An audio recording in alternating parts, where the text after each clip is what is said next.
ਸਾਬਕਾ ਕੇਂਦਰੀ ਰਾਜ ਮੰਤਰੀ ਵਿਜੇ ਸਾਂਪਲਾ ਨੇ ਪੱਤਰਕਾਰ ਵਾਰਤਾ ਕਰਦੇ ਹੋਏ ਪੰਜਾਬ ਸਰਕਾਰ ਨੂੰ ਵੱਖ-ਵੱਖ ਮੁੱਦਿਆਂ ਤੇ ਘੇਰਿਆ। ਉਹਨਾਂ ਨੇ ਕਿਹਾ ਕਿ ਪੰਜਾਬ ਦੀ ਆਮ ਆਦਮੀ ਪਾਰਟੀ ਦੀ ਸਰਕਾਰ ਪੰਜਾਬ ਦੀ ਜਨਤਾ ਦੇ ਨਾਲ ਮਜ਼ਾਕ ਕਰ ਰਹੀ ਹੈ ਅਤੇ ਜੋ ਕਹਿੰਦੇ ਸੀ ਕਿ ਅਸੀਂ ਖੇਤ ਨੂੰ ਕੱਦੂ ਕਰਨ ਦੇ ਵੀ ਪੈਸੇ ਦੇਵਾਂਗੇ, ਅੱਜ ਲੋਕਾਂ ਦੀਆਂ ਸਮੱਸਿਆਵਾਂ ਨੂੰ ਮਜ਼ਾਕ ਵਿੱਚ ਲੈ ਰਹੇ ਹਨ।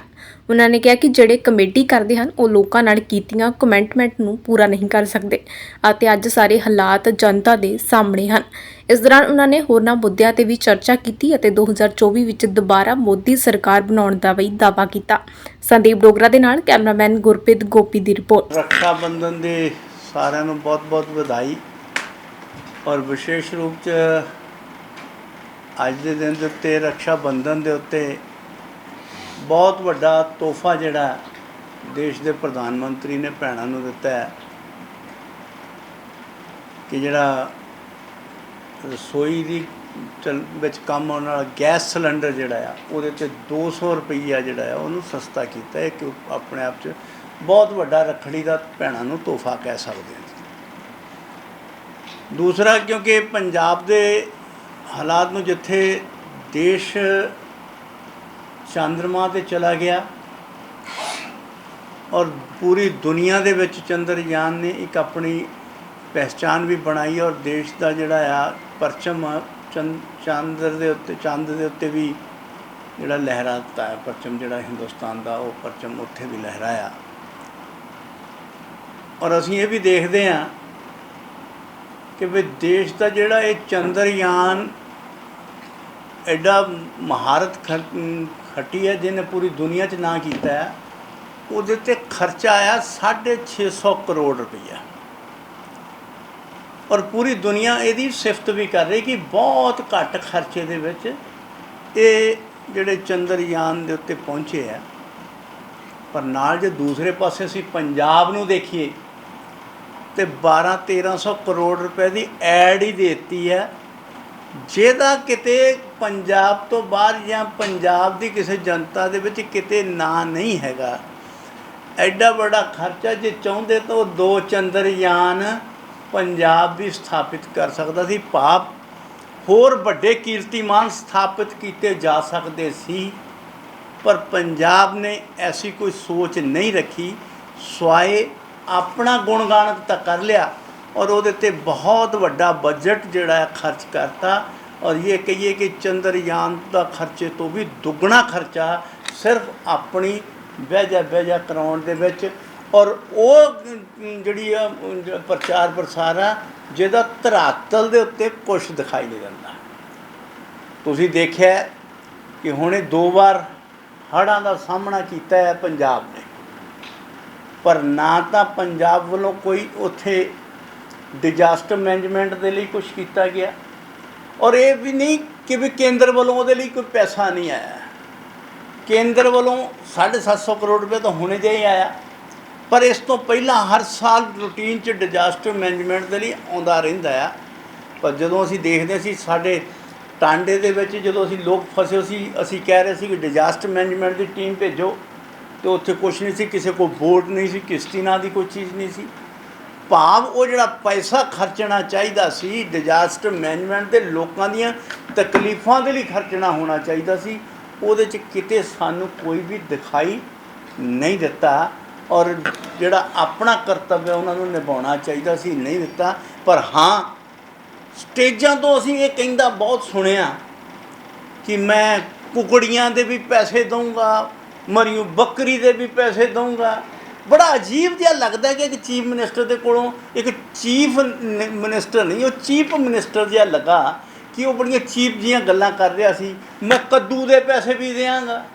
ਉਹ ਹੁਣ ਤਾਂ ਉੱਥੇ ਬਹੁਤ ਸਾਰੀ ਜਗ੍ਹਾ 'ਤੇ ਲੋਕਾਂ ਨੂੰ ਇਹ ਹੀ ਨਹੀਂ ਪਤਾ ਕਿ ਉਹਨਾਂ ਦਾ ਖੱਤਾ ਹੈ ਕਿੱਥੇ, ਕੱਦੂ ਕਰਨਾ ਕਿੱਥੇ, ਉਹਦਾ ਖਸਰਾ ਨੰਬਰ ਕਿੱਥੇ ਉਹਨਾਂ, ਕਿਉਂਕਿ ਰੇਤਾ ਨੇ ਇੰਨਾ ਕੁ ਭਰ ਲਿਆ। ਉੱਥੇ ਜਿੱਥੇ ਉਹਦਾ ਖਰਚਾ ਹੋਣਾ ਚਾਹੀਦਾ ਸੀ, ਉਹ ਬਜਾਏ ਕਿ ਉਹਨਾਂ ਦੀ ਜ਼ਖਮਾਂ ਦੇ ਉੱਤੇ ਮੱਲਮ ਲਾਉਣ ਦੇ, ਉਲਟਾ ਉਹਦਾ ਮਜ਼ਾਕ ਜਿਹਾ ਕਰਕੇ ਦਿਖਾਇਆ। ਉਹ ਇੱਕ ਬੜਾ ਸ਼ਰਮਸਾਰ।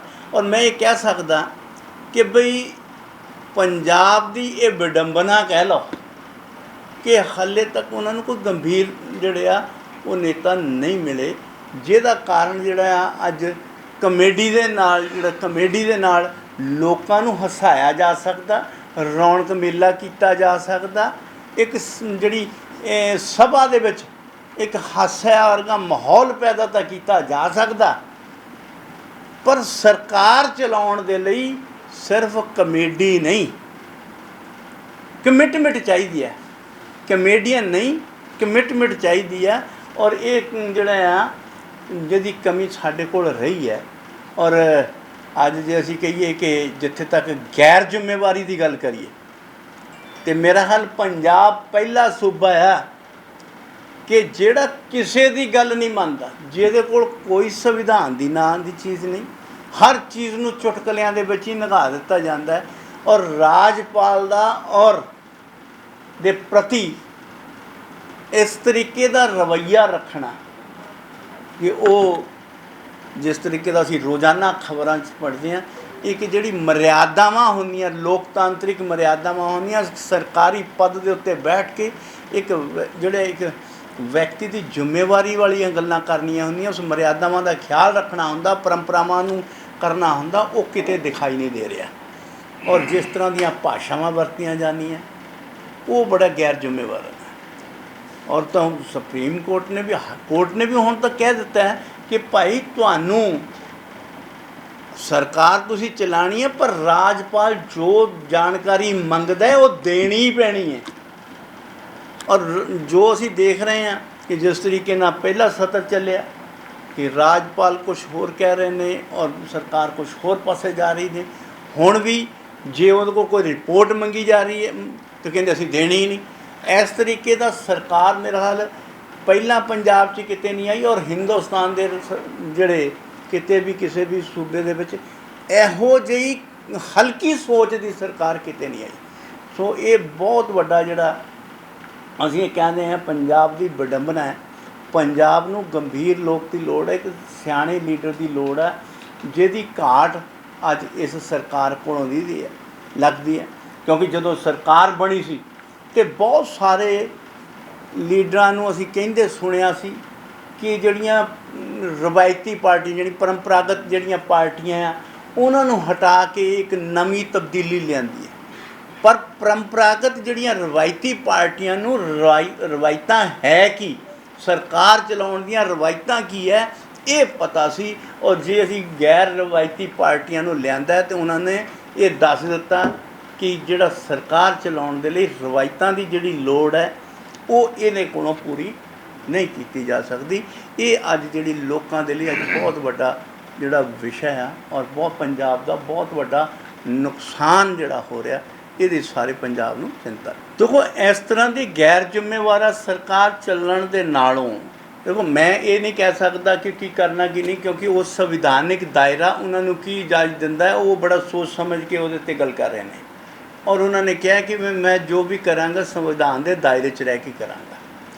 ਸੋ ਸੰਵਿਧਾਨ ਉਹਨਾਂ ਨੂੰ ਕਿਸ ਚੀਜ਼ ਦੀ ਇਜਾਜ਼ਤ ਦਿੰਦਾ ਹੈ ਨਹੀਂ ਦਿੰਦਾ ਹੈ ਉਹ ਦੇਖ ਕੇ ਹੀ ਫੈਸਲਾ ਲੈਣਗੇ। ਪਰ ਇਹ ਜ਼ਰੂਰ ਕਹਾਂਗਾ ਕਿ ਵੀ ਇਹ ਅਗਰ ਸਰਕਾਰ ਚੱਲੀ ਤਾਂ ਪੰਜਾਬ ਦਾ ਬਹੁਤ ਵੱਡਾ ਹੋਰ ਨੁਕਸਾਨ ਹੋ ਸਕਦਾ।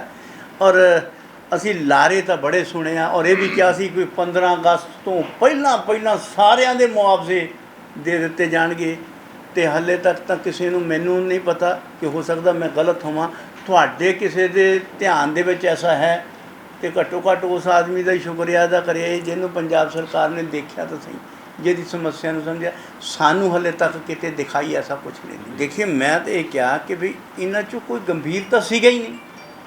ਇਹ ਤਾਂ ਸਾਰੇ ਨੌਟੰਕੀਬਾਜ਼ ਆਏ ਸੀ, ਕਮੇਡੀਅਨ ਸੀਗੇ, ਲੋਕਾਂ ਨੂੰ ਹਸਾ ਕੇ ਵੀ ਚਲੋ ਹੱਸ ਗਏ। ਲੋਕਾਂ ਨੇ ਸ਼ਾਇਦ ਸਮਝਿਆ ਕਿ ਹਾਸੇ ਦੇ ਵਿੱਚ ਹੀ ਸਾਰਾ ਕੁਛ ਹੁੰਦਾ, ਪਰ ਹਕੀਕਤ ਦੇ ਵਿੱਚ ਜਿਹੜਾ ਇੱਕ ਕਮੇਡੀਅਨ ਹੁੰਦਾ ਇਹ ਬਹੁਤ ਵੱਡਾ ਜਿਹੜਾ ਆ ਸੋਚ ਰੱਖਣ ਵਾਲਾ ਵਿਅਕਤੀ ਨਹੀਂ ਹੁੰਦਾ, ਕਿਉਂਕਿ ਇਹਨੇ ਹਰੇਕ ਨੂੰ ਕ੍ਰਿਟੀਸਾਈਜ਼ ਹੀ ਕੀਤਾ ਹੁੰਦਾ, ਕ੍ਰਿਟੀਸਾਈਜ਼ ਕਰਕੇ ਹੀ ਅੱਗੇ ਵਧਿਆ ਹੁੰਦਾ। ਇਹਨਾਂ ਦੀ ਆਪਣੀ ਸੋਚ ਕਿਸੇ ਨੂੰ ਕਟਾਸ਼ ਕਰਨਾ ਬਹੁਤ ਸੌਖਾ ਆ, ਪਰ ਹਕੀਕਤ ਦੇ ਵਿੱਚ ਆਪ ਕਰਨਾ ਬੜਾ ਔਖਾ ਆ। ਔਰ ਇਹਦੇ ਲਈ ਵੀ ਗਵਰਨਰ ਸਾਹਿਬ ਨੇ 2-3 ਦਿਨ ਦਾ ਜਿਹੜਾ ਆ ਦੌਰਾ ਤੁਸੀਂ ਦੇਖਿਆ ਹੈ ਕਿ ਬਾਰਡਰ ਏਰੀਆ 'ਚ ਕੀਤਾ ਸੀ ਔਰ DGP ਸਾਹਿਬ ਉਹਨਾਂ ਦੇ ਨਾਲ ਸੀ। ਔਰ ਉਸ ਤੋਂ ਬਾਅਦ ਹੀ ਗਵਰਨਰ ਸਾਹਿਬ ਨੇ ਕਿਹਾ ਸੀ ਕਿ ਪੰਜਾਬ ਜਿਹੜਾ ਆ ਨਸ਼ੇ ਦੇ ਵਿੱਚ ਬਹੁਤ ਵੱਡੀ ਗਿਰਫਤ ਦੇ ਵਿੱਚ ਫਸ ਰਿਹਾ ਔਰ ਉਹਦੇ 'ਤੇ ਕੰਮ ਕਰਨਾ ਚਾਹੀਦਾ। ਪਰ ਜਦੋਂ ਗਵਰਨਰ ਸਾਹਿਬ ਦੀ ਰਿਪੋਰਟ ਦੇ ਉੱਤੇ ਕੰਮ ਕਰਨਾ ਚਾਹੀਦਾ ਸੀ ਪੰਜਾਬ ਸਰਕਾਰ ਨੂੰ, ਪਰ ਪੰਜਾਬ ਸਰਕਾਰ ਉਹ ਕੰਮ ਕਰਨ ਦੀ ਬਜਾਏ ਉਹ ਤਾਂ ਕਿਸੇ ਹੋਰ ਪਾਸੇ ਲੱਗ ਪਈ। ਔਰ ਬਹੁਤ ਸਾਰੇ ਤੇ ਇਹਨਾਂ ਦੇ ਨੁਮਾਇੰਦੇ ਹੀ ਉਹਨਾਂ ਦੀ, ਔਰ ਇਹ ਕੋਈ ਹੋਰ ਨਹੀਂ, ਉਹਨਾਂ ਦੇ ਆਪਣੇ ਲੋਕ ਹੀ ਬਹੁਤ ਸਾਰੇ ਇੱਕ ਦੂਸਰੇ ਦੇ ਉੱਤੇ ਬਲੇਮ ਲਗਾ ਰਹੇ ਨੇ। ਔਰ ਅੱਜ ਜਿਹਦੀ ਲਿਸਟ ਤੁਸੀਂ ਦੇਖੋ, ਪੜ੍ਹਨ ਜਾਓ ਤੇ ਬਹੁਤ ਸਾਰੀ ਲਿਸਟਾਂ ਦੇ ਵਿੱਚ ਉਹਨਾਂ ਦੇ ਆਪਣੇ ਲੋਕਾਂ ਦੇ ਨਾਂ, ਔਰ ਉਹ ਵੀ ਉਹਨਾਂ ਦੇ ਲੋਕ ਹੀ ਉਹਨਾਂ 'ਤੇ ਲਗਾ ਰਹੇ ਨੇ। ਔਰ ਇਹਦੇ 'ਤੇ ਕੰਮ ਕਰਨਾ ਚਾਹੀਦਾ ਸੀ। ਗਵਰਨਰ ਸਾਹਿਬ ਦੀ ਰਿਪੋਰਟ 'ਤੇ ਕੰਮ ਕਰਦੇ ਹੋਏ ਪੰਜਾਬ ਦੇ ਹਾਲਾਤ ਸੁਧਾਰਨੇ ਚਾਹੀਦੇ ਸੀ, ਨਾ ਕਿ ਆਪਸ ਵਿੱਚ ਵਿਰੋਧ ਵਧਾਉਣਾ ਚਾਹੀਦਾ ਸੀ। ਰਿਸਪੌਂਸਿਬਿਲਟੀ ਨੂੰ ਸਮਝਣਾ ਹੁੰਦਾ ਹੈ।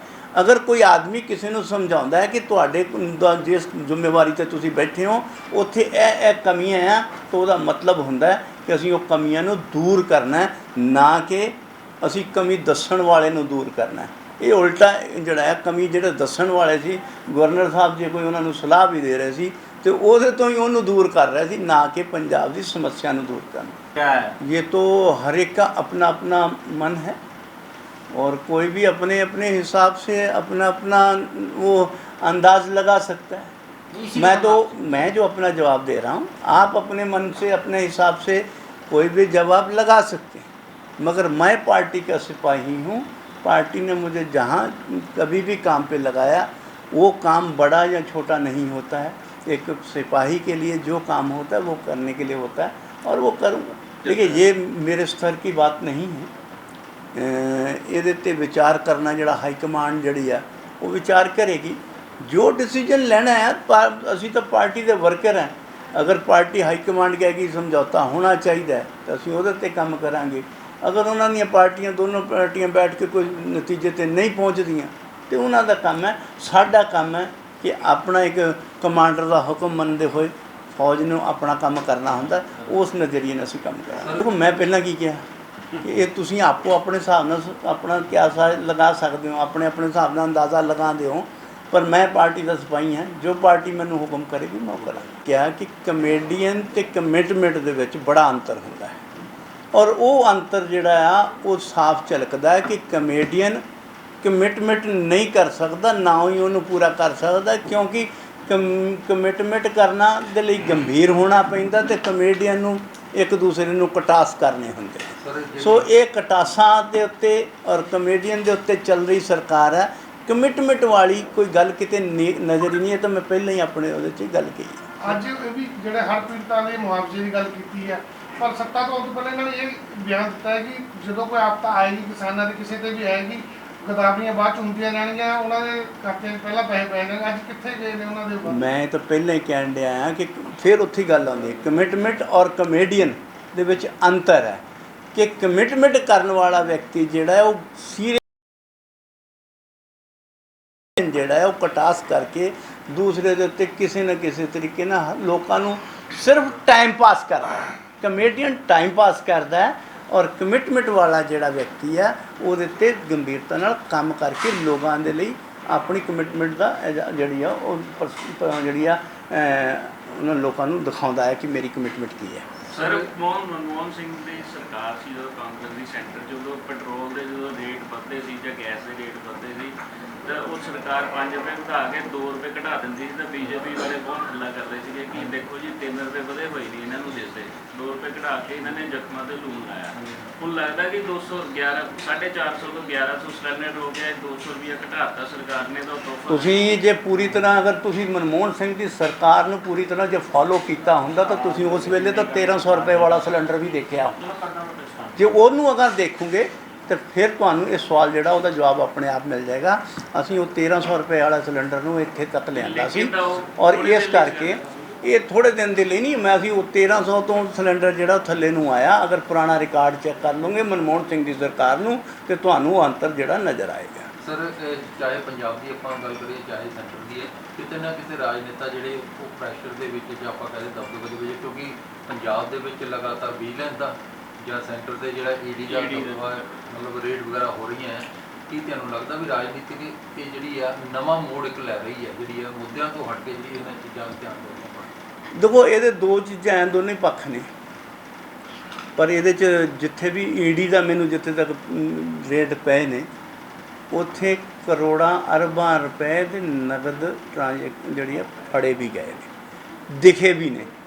ਕਿ ਜੇ ਉਹ ਦਿਖਿਆ ਆ, ਮੈਨੂੰ ਵਿਜੀਲੈਂਸ ਵਾਲਾ ਤਾਂ ਮੈਨੂੰ ਕਿਤੇ ਦਿਖਾਈ ਨਹੀਂ ਦਿੱਤਾ ਹਾਲੇ ਤੱਕ, ਪਰ ਈਡੀ ਦੇ ਕਿੰਨੇ ਰੇਟ ਆ, ਕਿਤੇ 270 ਰੁਪਏ 277 ਕਰੋੜ ਰੁਪਇਆ ਨਗਦ, ਔਰ ਉਸ ਤੋਂ ਇਲਾਵਾ ਜਿਹੜਾ ਕੋਈ ਸੋਨਾ ਇਹ ਉਹ ਔਰ ਬੜਬੜੀਆਂ ਅਮਾਊਂਟਾਂ ਕੱਢੀਆਂ ਗਈਆਂ, ਔਰ 600 ਕਰੋੜ ਮਤਲਬ ਬਹੁਤ ਲੰਬੇ ਲੰਬੇ ਮੋਟੇ ਮੋਟੇ ਕੜ ਨਿਕਲੇ ਆ। ਉਹ ਜੇ ਉਹ ਫੜ ਹੋਇਆ ਤਾਂ ਕੀ ਉਹਨੂੰ ਆਪਾਂ ਗਲਤ ਕਹਾਂਗੇ? ਜੇ ਉਹ ਠੀਕ ਹੈ, ਕੀ ਉਹ ਹੋਣਾ ਨਹੀਂ ਚਾਹੀਦਾ? ਕੀ ਉਹ ਕਰਪਸ਼ਨ ਨੂੰ ਜਿਹੜੀ ਨੱਥ ਪਾਉਣੀ ਨਹੀਂ ਚਾਹੀਦੀ? ਜੇ ਪਾਉਣੀ ਚਾਹੀਦੀ ਹੈ ਤਾਂ ਮੈਂ ਕਹਾਂਗਾ ਕਿ ਠੀਕ ਕੀਤਾ ਹੈ। ਪਰ ਜੇ ਤੁਹਾਨੂੰ ਵਿਜੀਲੈਂਸ ਵਾਲਾ ਕਿਤੇ ਕੋਈ ਦਿਖਾਈ ਦਿੱਤਾ ਹੈ ਤਾਂ ਉਹ ਤੋਂ ਅਲੱਗ ਚੀਜ਼ ਹੈ ਕਿ ਜਿਨ੍ਹਾਂ ਨੂੰ ਵਿਜੀਲੈਂਸ ਨੇ ਕੀਤਾ ਹੈ ਉਹਨਾਂ ਨੂੰ ਬਾਅਦ 'ਚ ਜ਼ਮਾਨਤਾਂ ਮਿਲ ਗਈਆਂ, ਹਾਲੇ ਤੱਕ ਤਾਂ ਕਿਸੇ ਦਾ ਫੜ। ਈਵਨ ਦੈਨ ਪੰਜਾਬ ਸਰਕਾਰ ਨੇ ਆਪਣੇ ਹੀ ਮੰਤਰੀ ਨੂੰ ਕਰਪਸ਼ਨ ਦੇ ਦੋਸ਼ ਦੇ ਵਿੱਚ ਫੜ ਲਿਆ ਔਰ ਫਿਰ ਜ਼ਮਾਨਤ ਵੀ ਦੇ ਦਿੱਤੀ, ਔਰ ਕੋਈ ਹਾਲੇ ਤੱਕ ਦੋਸ਼ ਵੀ ਨਹੀਂ ਉਹਦੇ 'ਤੇ ਕੋਈ ਲਾਇਆ, ਤੇ ਫੜਿਆ ਕਿਉਂ? ਬਹੁਤ ਸਾਰੇ ਐਸੇ ਜਿਹੜੇ ਇਹਨਾਂ ਦੇ ਸੀ ਔਰ ਜਿਨ੍ਹਾਂ ਦੇ ਉੱਤੇ ਦੋਸ਼ ਲੱਗੇ ਆ ਉਹਨਾਂ ਨੂੰ ਕਿਸੇ ਨੇ ਕੁਛ ਕਿਹਾ ਵੀ ਨਹੀਂ। ਇਸ ਕਰਕੇ ਉਹਨਾਂ ਦੀ ਕਰਨੀ ਕਥਨੀ 'ਚ ਅੰਤਰ ਦਿਖਦਾ ਹੈ, ਪਰ ਜਿਹੜੀ ਤੁਸੀਂ ਬਾਕੀ ਗੱਲ ਕਹੀ ਆ ਉਹਦੇ 'ਚ ਕਿਤੇ ਕਰਨੀ ਕਥਨੀ 'ਚ ਫਰਕ ਦਿਖਿਆ ਨਹੀਂ ਲੱਗਦਾ। ਇਹ ਤਾਂ ਉਹਨਾਂ ਨੂੰ ਪਤਾ ਹੋ ਨਾ, ਉਹਨਾਂ ਨੂੰ ਪੁੱਛੋ ਨਾ, ਮੇਰਾ ਕੰਮ ਥੋੜ੍ਹਾ ਇਹ ਕੰਮ ਮੇਰਾ। ਦੇਖੋ ਕਿਸੇ ਨੂੰ ਮੈਂ ਇਹ ਕਿਸੇ ਨੂੰ ਦੋਸ਼ੀ ਕਹਿਣਾ ਜਾਂ ਨਿਰਦੋਸ਼ ਕਰਨਾ ਉਹ ਮੇਰਾ ਕੰਮ ਨਹੀਂ ਹੈ, ਉਹ ਏਜੰਸੀਆਂ ਦਾ ਕੰਮ ਹੈ। ਉਹ ਏਜੰਸੀਆਂ ਆਪਣਾ ਕੰਮ ਕਰਨ। ਸਾਂਪਲੀ ਪੰਜਾਬ ਦੀ ਬੇਸਿਕਲੀ ਡਿਵੈਲਪਮੈਂਟ ਦੇ ਉੱਤੇ ਕ੍ਰੈਡਿਟ ਦੇ ਉੱਤੇ ਚੱਕਰ ਦੀ ਦੌੜ 'ਚ ਨਹੀਂ ਪੈਣਾ ਚਾਹੀਦਾ। ਹਾਂ ਡਿਵੈਲਪਮੈਂਟ ਦਾ ਕੰਮ ਹੈ ਕਿ ਸਾਡਾ ਕਰਤੱਵ ਹੈ, ਸਾਡਾ ਫਰਜ਼ ਕੀ ਹੈ, ਅਸੀਂ ਇਹ ਕਰ ਰਹੇ ਹਾਂ, ਉਹ ਕਰ ਰਹੇ ਹਾਂ, ਆ ਕਰ ਰਹੇ ਹਾਂ, ਔਰ ਇਹ ਅਸੀਂ ਆਪਣਾ ਉਸ ਕੰਮ ਕਰਨ ਦੇ ਵੱਲ ਅਸੀਂ ਸਾਡਾ ਧਿਆਨ ਹੋਣਾ ਚਾਹੀਦਾ। ਕ੍ਰੈਡਿਟ ਕੌਣ ਲੈ ਰਿਹਾ? ਪਹਿਲੀ ਗੱਲ ਤਾਂ ਇਹ ਹੈ ਕਿ ਜਿਹੜਾ ਮੰਨ ਲਓ ਕਿ ਕੌਣ ਕਰੇਗਾ ਉਹ ਆਪਣੇ ਨਿੱਜੀ ਲਈ ਹਿੱਤ ਲਈ ਨਹੀਂ ਕਰ ਰਿਹਾ। ਇਸ ਲਈ ਮੈਂ ਤਾਂ ਇਹ ਕਹਾਂਗਾ ਕਿ ਸਾਡੇ ਤੋਂ ਜਿੰਨੇ ਵੀ ਲੋਕ ਕੰਮ ਕਰ ਰਹੇ ਨੇ ਉਹ ਕੋਈ ਵੀ ਇਹ ਨਹੀਂ ਕਹਿ ਰਿਹਾ ਕਿ ਮੈਂ ਆਪਣੇ ਲਈ ਕੀਤਾ। ਔਰ ਜਦੋਂ ਅਸੀਂ ਸਾਰੇ ਰਲ ਕੇ ਕਰਦੇ ਤਾਂ ਅਸੀਂ ਕਹਿਣ 'ਚ ਕੀ ਹਰਜ ਹੈ ਕਿ ਅਸੀਂ ਕਰਦੇ ਹਾਂ, ਤੇ ਜੇ ਕਰ ਰਹੇ ਤਾਂ ਅਸੀਂ ਕਰਦੇ ਹਾਂ ਤਾਂ ਕਰ ਦੇਣਾ ਚਾਹੀਦਾ ਹੈ। ਪਰ ਜਿਹੜੇ ਜਲੰਧਰ ਪਹਿਲੇ ਤੁਹਾਡੀ ਇੱਕ ਫੋਟੋ ਤੁਸੀਂ ਰਿਲੀਜ਼ ਕੀਤੀ ਸੀ, ਮੇਰੀਆਂ ਕਈ ਮੀਟਿੰਗਾਂ ਹੋਈਆਂ, ਰੇਲਵੇ ਚੇਅਰਮੈਨ ਸੀ ਬੈਠੇ ਸੀ, ਤੁਸੀਂ ਕਹਿ ਰਹੇ ਸੀ ਆਪਾਂ ਪ੍ਰयास ਵੀ ਕਰਦੇ ਪਏ ਚਲਾਣਾ ਚੱਲ ਗਈ, ਆਪਨੇ ਕहा ਕਿ ਚਲੋ ਜੀ सफल होया। ਉਹਦੇ ਬਾਅਦ ਸੋਮ ਪ੍ਰਕਾਸ਼ ਜੀ ਨੇ ਪ੍ਰੈਸ ਨੋਟ ਜਾਰੀ ਹੋਇਆ कि उन्हें खन्ना जी ने भी सुनो ਉਹਦੇ ਬਾਅਦ खन्ना जी ने कहा कि मेरा भी प्रयास है। अब बाद में संतोष चौधरी कहने कि 2 दिन तो मैंने भी चलाया था। वो तो सारे अपने अपने ना हो गया सर के। देखिए ਤੁਸੀਂ ਉਹਦੇ 'ਚ ਮੇਰਾ ਹਾਲ ਉੱਤੇ ਜਦੋਂ ਤੁਸੀਂ ਭਾਸ਼ਣ ਸੁਣਦੇ ਸੀ ਉਹਦੇ पहले भी क्या मैं भी ਮੈਂ ਇਹ ਕਹਿ ਰਿਹਾ ਕਿ ਵੀ ਤੁਸੀਂ ਉਸੇ ਭਾਸ਼ਣ 'ਚ ਇਹ ਵੀ ਸੁਣਿਆ ਹੋਣਾ ਕਿ ਕਿਸੇ ਵੀ ਪੱਥਰ ਨੂੰ ਤੋੜਨ ਲਈ 100 ਵਾਰ ਹਥੌੜਾ ਮਾਰਨਾ ਪੈਂਦਾ ਹੈ। ਤੇ ਪਰ ਇਹਦਾ ਮਤਲਬ ਇਹ ਨਹੀਂ ਕਿ ਉਹ 100ਵੇਂ ਹਥੌੜੇ 'ਤੇ ਟੁੱਟਾ ਹੈ ਤਾਂ ਉਹਦਾ ਹੀ ਸਭ ਕੁਛ ਹੈ, ਪਹਿਲੇ ਹਥੌੜੇ ਦੀ ਵੀ ਉਹਦੇ 'ਚ ਯੋਗਦਾਨ ਹੈ। ਭਾਵ ਮੇਰਾ ਇਹ ਕਹਿਣ ਦਾ ਮਤਲਬ ਹੈ ਕਿ ਸਾਰਿਆਂ ਦਾ ਯੋਗਦਾਨ ਹੋ ਸਕਦਾ ਔਰ ਸਾਰਿਆਂ ਦਾ ਯੋਗਦਾਨ ਹੀ ਮੰਨ ਲੈਣਾ ਚੰਗੀ ਗੱਲ ਹੁੰਦੀ ਹੈ। ਔਰ ਸਾਰਿਆਂ ਨੇ, ਮੈਂ ਤਾਂ ਉਸ ਦਿਨ ਮੰਚ ਤੋਂ ਸਾਰਿਆਂ ਨੂੰ ਇਹ ਕਿਹਾ ਕਿ ਅਸੀਂ ਸਾਰਿਆਂ ਨੇ ਪ੍ਰयास ਕੀਤਾ ਔਰ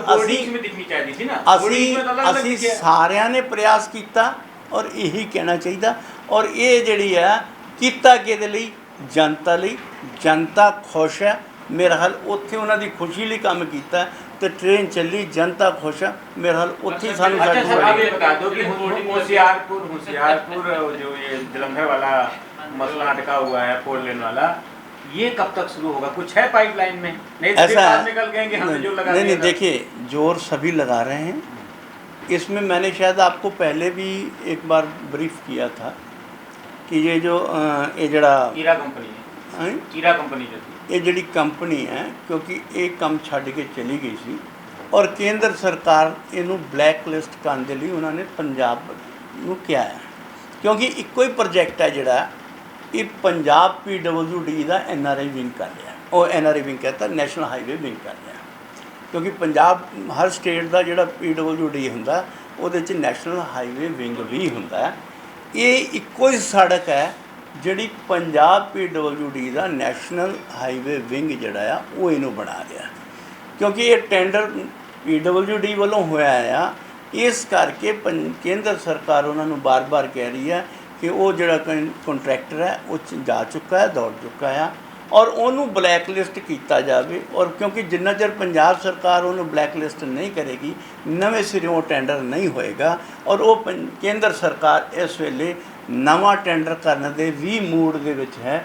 ਔਰ ਉਹ ਟੈਂਡਰ ਤਾਂ ਹੀ ਹੋਏਗਾ ਜਦੋਂ ਪੰਜਾਬ ਸਰਕਾਰ ਦਾ ਵੀ ਰਿਸਪੌਂਸ ਬਰਾਬਰ ਤੇ ਸਰ ਆਏਗਾ। ਸਰਕਾਰ ਨਹੀਂ ਕਰਦੀ ਤਾਂ ਕਿਆ ਸੈਂਟਰ ਇਸ ਸੜਕ ਨੂੰ ਟੇਕ ਆਊਟ ਕਰੇਗਾ? ਦੇਖੋ, ਕੁਝ ਲੀਗਲ ਜਿਹੜੀਆਂ ਓਬਲੀਗੇਸ਼ਨਸ ਹੈ ਉਹਨਾਂ, ਮੇਰੀ ਗੱਲ ਪਹਿਲਾਂ ਸੁਣ ਲਓ, ਮੈਨੂੰ ਜਵਾਬ ਤਾਂ ਦੇਣਾ।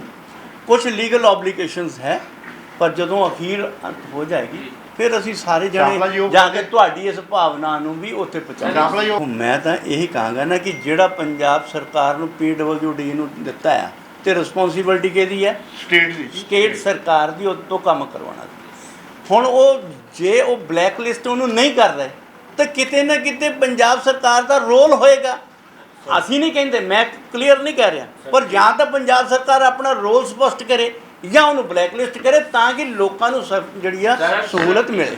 ਮੇਰਾ ਖਿਆਲ ਮੇਰੀ ਗੱਲ ਦਾ, ਮੈਂ ਤੁਹਾਡੀ ਗੱਲ ਦਾ ਜਵਾਬ ਦੇ ਦਿੱਤਾ ਪਹਿਲਾਂ ਵੀ। ਮੈਂ ਤੁਹਾਨੂੰ ਕਹਿ ਰਿਹਾ ਕਿ ਨਹੀਂ ਕਰ ਰਹੇ, ਕਰ ਨਹੀਂ ਰਹੇ। ਮੈਂ ਕਹਿੰਦਾ ਕਿ ਤੁਸੀਂ ਪੰਜਾਬ ਸਰਕਾਰ ਨੂੰ ਬਜਾਏ ਕਿ ਮੈਨੂੰ ਪੁੱਛਣ ਦੇ ਕਿ ਤੁਸੀਂ ਇਹ ਪੁੱਛੋ ਕਿ ਵੀ ਤੁਹਾਡਾ ਕੰਟਰੈਕਟਰ ਕੀ ਕਹਿ ਰਿਹਾ ਇਸ ਸੜਕ ਬਣਾਉਣ ਨੂੰ, ਕੀ ਉਸ ਕੰਟਰੈਕਟਰ ਸੜਕ ਬਣਾਏਗਾ ਜਾਂ ਉਹ ਦੌੜ ਗਿਆ ਜਾਂ ਉਹ ਤੁਸੀਂ ਉਹਨੂੰ ਬਲੈਕ ਲਿਸਟ ਕਰ ਰਹੇ ਹੋ, ਕੀ ਕਰ ਰਹੇ ਹੋ? ਉਹ ਸਾਨੂੰ ਸਪਸ਼ਟ, ਜਿਹੜੀ ਮੈਂ ਕਹਿੰਦਾ ਕਿ ਇਹਨੂੰ ਸਪਸ਼ਟ ਕਰਨ ਦਾ ਕੰਮ ਜਿਹੜਾ ਆ ਉਹ ਪੰਜਾਬ ਸੂਬਾ ਸਰਕਾਰ ਦਾ ਆ। ਇਸ ਕਰਕੇ ਸਵਾਲ ਮੇਰੇ ਤੋਂ ਪੁੱਛਣ ਦੀ ਬਜਾਏ ਸੂਬਾ ਸਰਕਾਰ ਨੂੰ ਪੁੱਛੋ ਤੇ ਲੋਕਾਂ ਨੂੰ ਤਾਂ ਕਿ ਰਾਹਤ